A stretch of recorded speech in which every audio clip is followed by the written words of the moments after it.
What's up, everybody? We are here, day 2 of E3 2017, and I'm here at the IndieCade booth with the CEO, Stephanie Barish. How's it going? It's great. How's your it's E3? Great. The best yet. We've been here for 11 years. This one's really good. Right. So, one of the big things about the next IndieCade is the theme. It's Resist. So, what went into coming up with the Resist theme? Well, what you're seeing here, so we're a festival of independent games, and what you're seeing here is a showcase of some of the games that were submitted before our October festival.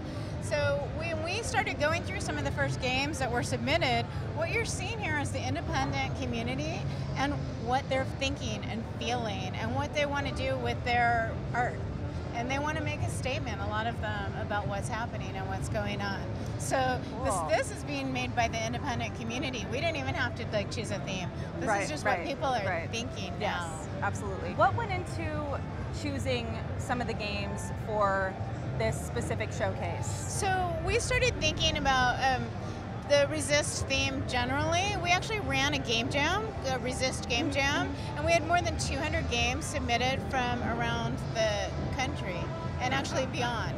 Some were international, and a couple of those games are here. Yeah, I noticed there's there's a game based around politics in Iran.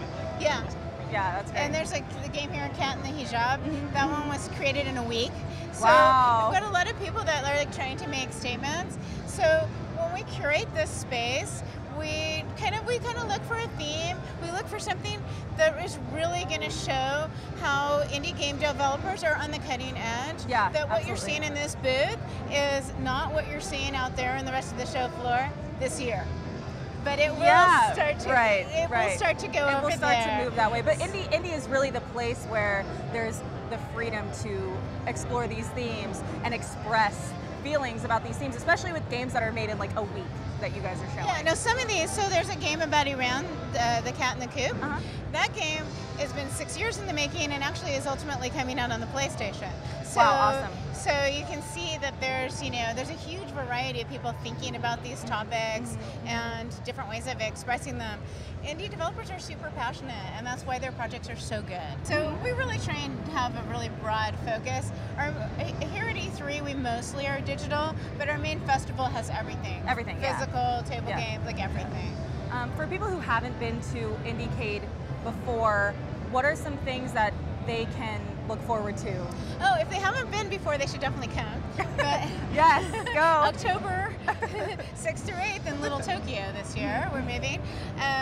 So there's all kinds of things. We have everything from competitions and tournaments to all these wonderful games. We have 200 games that we show. We have kind of multiplayer events. We do night games. We have workshops. And we have just times to sit and talk to developers and be creative. Yeah. So IndieCade, we're here at E3, we're shooting a ton of coverage. IndieCade is basically the opposite of what we're seeing here. With these huge AAA titles, these huge productions, IndieCade is really an intimate setting. You get one-on-one time with these really amazing, story-driven indie games, and it's incredible. So thank you so much for talking to us. Thank you, too. Have a great E3. You too. Thanks.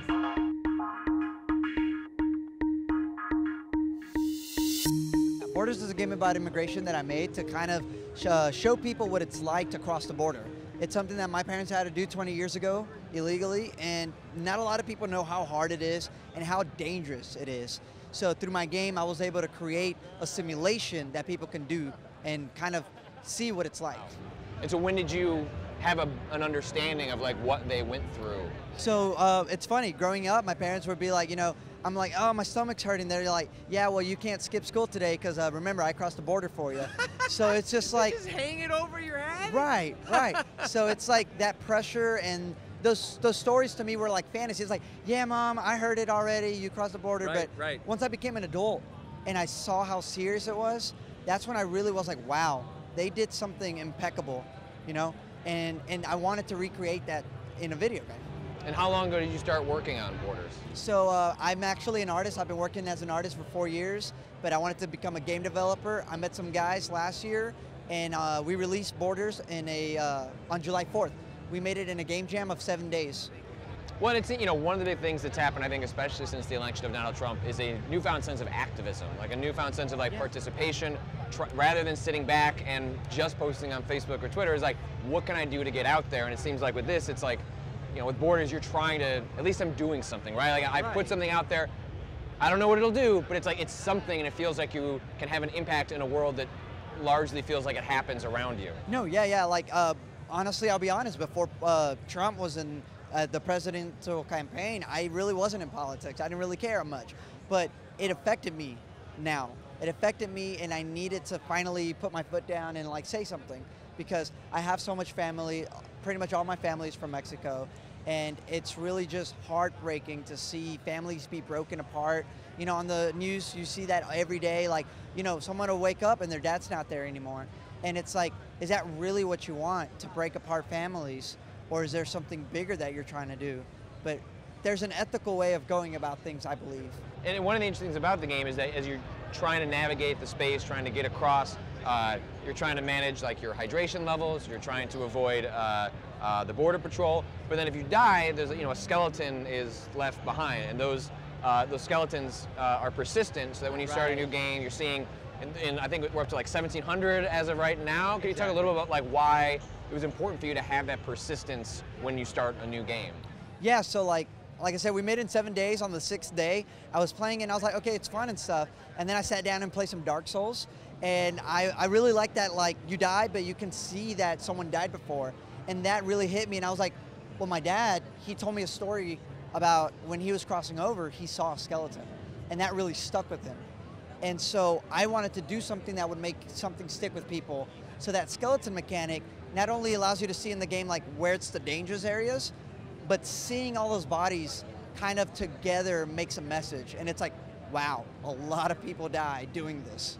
And it kind of relates to the real life situation of over 1,000 people do die every year crossing the border. And who knows how many people aren't documented that do die. And so, you know, you're kind of taking the game around, showing people. What is the plan for folks to actually get a chance to kind of check it out for themselves? Yeah, so the game's actually been out on Mac and PC for free for a while. Oh, perfect. And it's also available on Android now. However, Apple thinks it's a little too controversial, so it wouldn't allow us to put it on the store. They don't like anything that is at all politically minded, which is a big bummer. It's like one of the biggest marketplaces out there doesn't want a certain type of speech, and that's really frustrating. It really is. I feel like, I mean, I don't know in the business, but you know, I personally, that's why I like indie gaming, because I can take a stand on my personal beliefs, and I don't want to be generalized to not have those opinions. And so I'm glad that I can put my opinions in a video game and people can enjoy it and take something from it. All right, well, thanks so much for your time. People can check out Borders now. We'll have plenty more from E3 2017 here at the Indie booth and all around.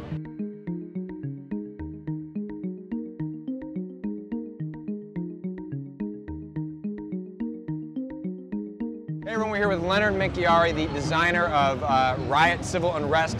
It's part of the IndieCade booth where there's sort of the theme this year is resist. You know, there's a lot of politically minded games that are here at the show this year. Your game, you know, you can't make a game about riots, civil unrest without it being politically themed and charged. How were you attracted to making a game that like is about those sort of political themes? So I've seen some of them in real life. By seeing that, I kind of saw what happens during the events, and I saw like how different it is from when you see it on TV or when you see like people talking about it or media talking about it most of the times. When I saw some of the events and saw what happened afterwards, I was definitely pushed to try to make something that would push people to see more information for themselves, rather than just like listening to some fake news on the television and just thinking that they know what happened, you know. So for you, it was partially about that your own interpretations of sort of like riots were sort of channeled by the media message as opposed to what was actually sort of happening on the ground. Definitely, yes. I saw some of these events that were very different from what they were portrayed. I mean, it was something that kind of it's not even like a distortion of reality. It's just like completely like lying. The most distortion of reality was maybe seeing several hundreds of people being severely injured without doing any kind of violence. And the result was television saying that more than 2 or 3 people were injured. So that was the most distortion. But then there was also a ton of just lies, complete lies that kind of made me understand that whatever you see on television cannot be reliable at all. And this was already, several years ago. I feel that right now it's already getting better. Like people are starting to rely more on different sources of information. So, and how do you do your research? Like the ones, the stage that I played was set in Egypt. Like how did you pick your different sort of moments of history to represent them? So it was all influenced by the Indignados movements because I felt that was a little more of a movement that kind of like started this whole making it obvious for the big political corruption system. So it was like something that like kind of gave a first boost in that time throughout 2012, 2011. After that, there was like a bunch of several influenced events. Egypt was also another big influential event with the Arab Spring. Italy was also a part that I saw that they've been fighting for a while. So I picked like 4 main ones, because Egypt, Italy, Greece, and Spain, and worked my way around those. So I was selective on around 20, 30 levels that I chose for that time, and I just felt that those were like pretty good to explain some of the influence of the economical crisis that was going on throughout that period of time. Is your hope not only to give people a better sense of what it means to participate or to view a protest or a riot, but to maybe encourage activism? There's like a new sense of activism in the last couple of years, especially in the United States, but obviously that's been true in all sorts of parts of the world. Yeah. Like, do you have any hopes that inspires people? I definitely hope so, and that doesn't mean in a violent way. So any kind of active participation is essential. A lot of people lose hopes and they say, oh yeah, you could protest, but nothing happens. There's not going to be a difference. I'm really against that, because if everyone thought that way, whoever's in power could do everything they wanted without any kind of influence. So it's very important to have these events to change, not on a short term, but on a longer term, and it really does a very big impact on a moral value. And by moral, it's not just like moral, like also on a morale level. So like big impacts of a lot of people yelling against you throughout the world is definitely going to impact you on some level and make you do certain decisions. So there's a lot of this going on, and the more people are active, the more we can change the world in a place that the people more want to. So it's subtle, but I definitely think that people should not just like passively just get whatever happens, because that's not going to change anything. It's just going to give power to whoever's in power right now.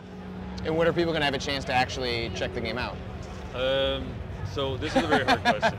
To be determined? Yeah. Every time I answer this question, it's always been like, someday in the future. Yeah. Well, I mean, right now we're thinking in a few weeks to release the beta. Hopefully, we got to see if the publishers are okay with it, because right now it seems like they're not. But once we release the beta, we can actually have people that were in riots, so we can balance those levels even more. Even though I did all the research pretty accurately for all of these events that are all real, it can't be perfectly accurate. So I need people on board that were there to make it more accurate. And then after that, probably 3-4 months afterwards, release on PC, PC, Mac and Linux, and next year iOS, which was the original goal for this game. All right, well, thanks so much for your time. Good luck with the rest of the game. There'll be plenty more from Waypoint here at E3.